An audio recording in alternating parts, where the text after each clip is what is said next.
Hey everyone, this is Pete. Welcome back to Atari A to Z Flashback, a series of short playthroughs of the 150 games that make up the Atari Flashback Classics collection for Nintendo Switch.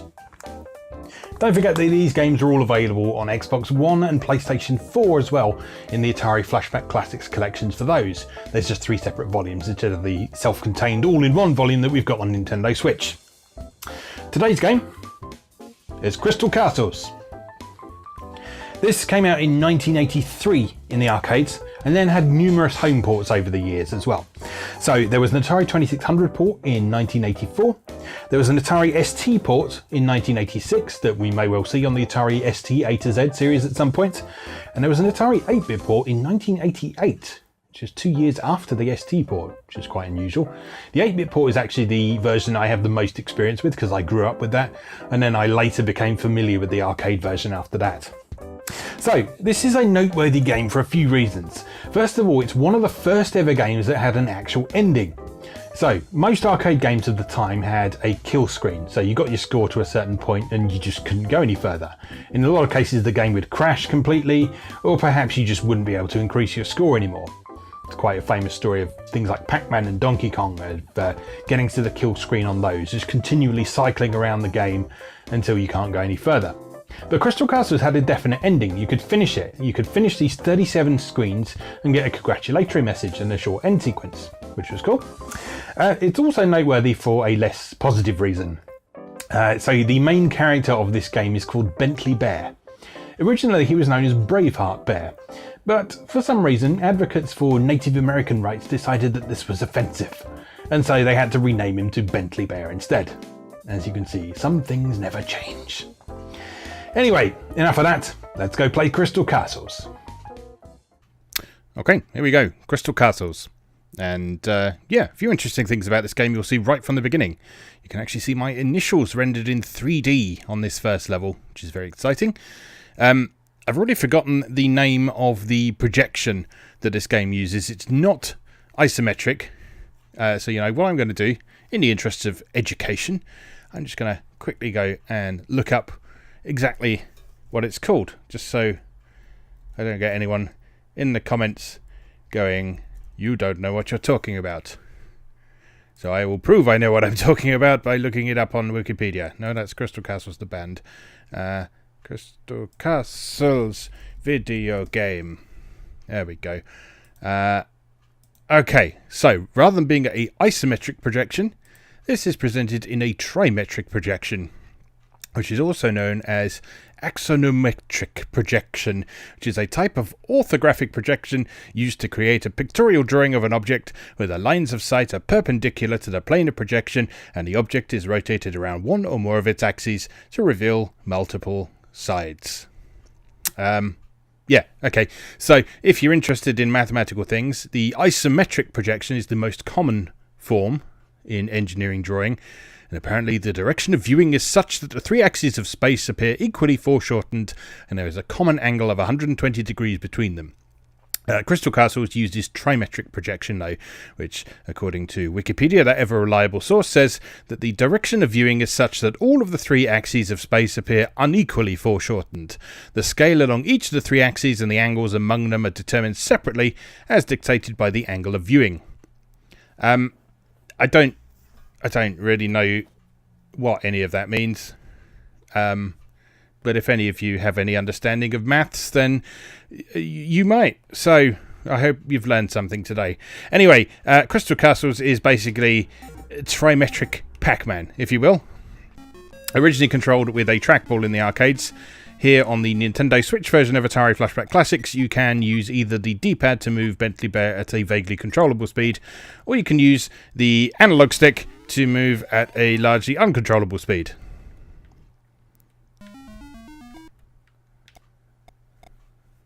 And there you go. I exaggerate slightly. It is perfectly controllable with the analog stick. You just have to be a little bit more sensitive than you might be accustomed to. And yeah, basically the aim is pretty straightforward. On every level you have to collect all the gems. One of the twists in this though is that the enemies are also collecting the gems, and you only get a bonus at the end of the level if you are the one to collect the last gem. Oh dear. We'll pretend that first attempt never happened. Just imagine I was still telling you all about trimetric projection or something like that, and we'll just try that again. Although Crystal Castles is generous enough to provide you with a high score table with approximately 1 million entries in it, so the fact my score is 197th is I can still enter my initials for it, which is nice. But anyway, let's play properly. And you will notice that because my initials are appearing on this title screen, I do in fact have the top score in this game, which is nice. But yeah. Let's use the D-pad for a bit. Because like I say, the D-pad is slightly more controllable. It kind of simulates rolling the trackball at a slightly slower speed. There we go. First level down, bonus 1000 because we got the last gem. And unlike in Pac-Man, which this game is quite often... compared to, for obvious reasons, you have various different ways of defeating the enemies. Some of the enemies can't be defeated at all, which is worth noting. Others can be sort of gimped for a little while. So like these trees, for example, you can jump over them and that temporarily freezes them. And some enemies can be defeated in specific ways. Like these gem eater things here, while they are swallowing a gem, you can run into them and that will defeat them. But only while they're doing their swallowing animation. The skeleton there is... I don't believe he's defeatable. But you can jump over most enemies. And if you pick up this hat here, you are invincible for the period the music is playing. Which is not very long, but it's enough to generally get yourself out of trouble. And there is one enemy that can specifically be defeated by wearing the hat. Which is Berthilda the Witch, who we'll come across in the next level if I don't fuck it up. There we go.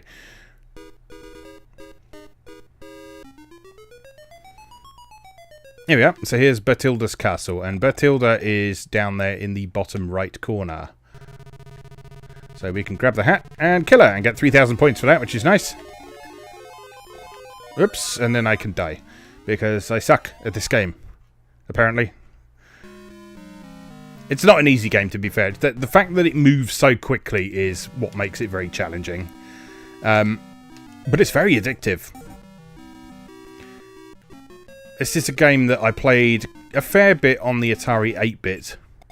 And as we mentioned, the Atari 8-bit port actually came out after the Atari ST port, which is surprising. But...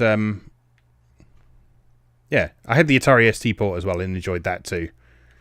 That was a lot closer in terms of presentation and execution to this arcade version. The 8-bit version was pretty solid actually. It still had the 3D projection and stuff. It just wasn't quite as high resolution, so it didn't look quite as nice. But it was a pretty solid effort, which I guess you'd kind of expect for late era Atari 8-bit after the ST version was already on the market. But yeah, it was good. It was good. It's a game I've always enjoyed, despite not being terribly good at it. It does take some getting used to, as I've said. Especially the twitchy controls and the different ways to deal with the enemies. Oh no! A skeleton came down on the lift. That's unacceptable. But yeah, I mean, besides being a fun game, this is an interesting game from a historical perspective as well. As we mentioned already, this is a game you can finish, which is quite unusual for the early arcade era, particularly early Atari games, most of which sort of continued indefinitely. But yeah, this one you could play through from start to finish. 37 levels in total, I believe is the final number. And, yeah, an end sequence at the end waiting for you, which is nice. But, yeah, good luck getting there.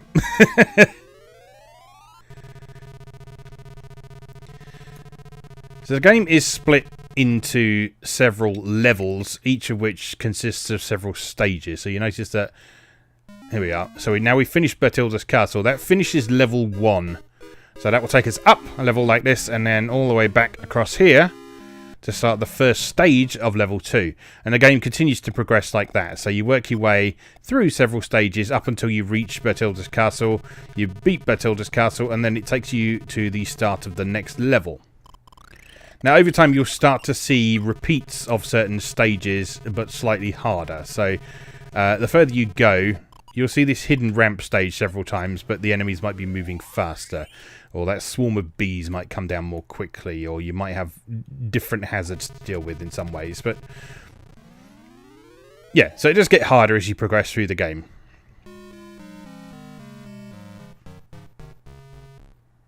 Ah, third place, there we go. Now, one other interesting thing about this game is this was a very early example of a game that had secrets. So if I stand in this corner of the level and jump, this happens. I get 140,000 points, and it takes me all the way to level 3, where I will die very quickly. But yeah, as you may have surmised, that is how I got on the top of the high score table.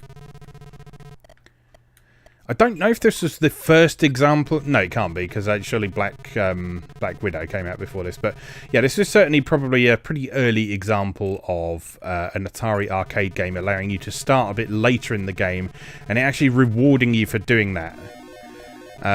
So we've seen in Black Widow already on this series that you could start at a later level and it would give you a bunch of points.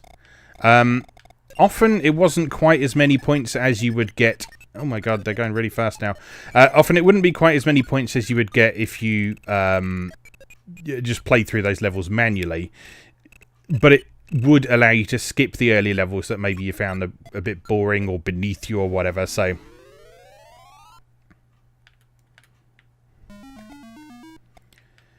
oh yeah, this is getting really hard.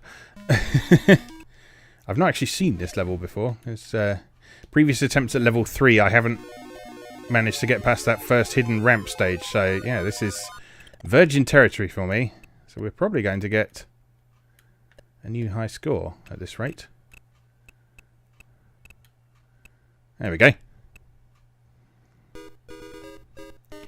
So there is also an Atari 2600 port of this. Oh no. I am very unfamiliar with that. I believe it's on the Atari Flashback Classics collection, so we will come to that once we get out of our arcade period and into the console games. From what I remember, from what little I have seen of it up until now, it doesn't do the 3D perspective quite as well, but it's still a reasonably interesting, solid game in its own right. Yeah, there we go. Top of the high score table. Very nice. Let's have one more try before we move on. Oh, we've actually got some credits. That's exciting. Yeah, sure. Enter tunnel and press jump button to warp to level 3. So it actually tells you that sometimes. I'm not sure if that's because you've already done it in that session or not. But yeah, sometimes it does actually specifically give you that tip and tell you how to get at the secret warps. But yeah, this was a pretty new thing. I mean, a lot of people associate early warp zones with games like Super Mario Brothers, but Crystal Castles was an early example of it actually happening in the arcades.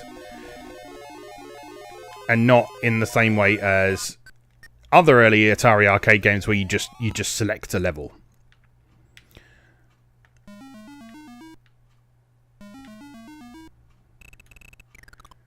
Oh, this is difficult.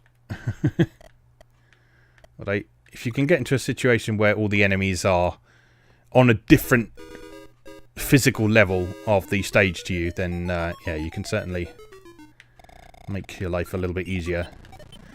And also, if you can take whatever opportunity you can to thin their ranks a bit, that's always helpful. But there's a bit of risk versus reward going on there, especially with those gem eaters, because they're...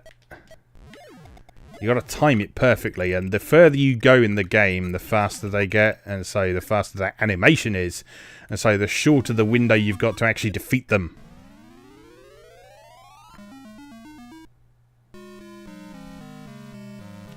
Maybe one more try. I do like this game.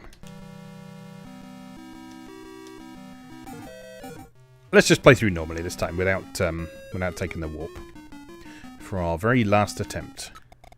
I'm pretty sure I can't make it to level 3 without warping, but we'll give it a go.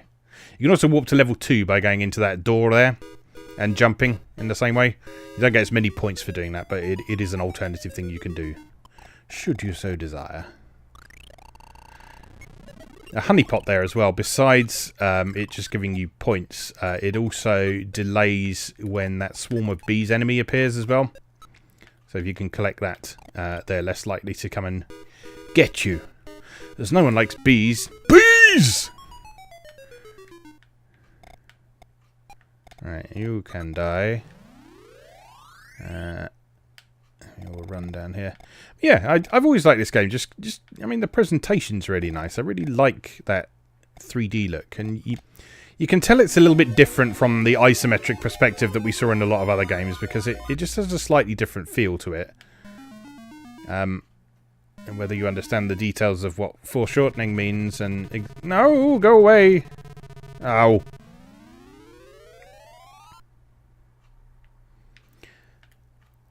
Yeah, that doesn't really matter. It's just quite a pleasing perspective to look at, and it makes things clear, and it also provides the opportunity for some interesting mechanics by sort of hiding things behind other things and so on.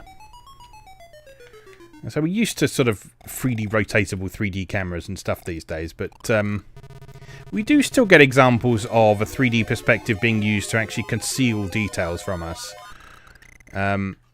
I think a good example from recent memory is Captain Toad Treasure Tracker on Switch and Wii U, which is a wonderful game, by the way, if you've never played it.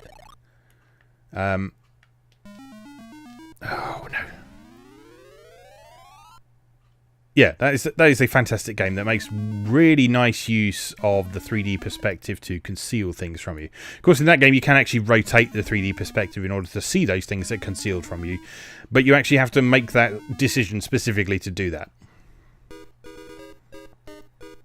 There's one great level where you're sort of on an homage to Donkey Kong, basically, and a key part of the level is actually sort of going through the level and coming out on the other side of it and going behind, sort of almost backstage, I like to think of it.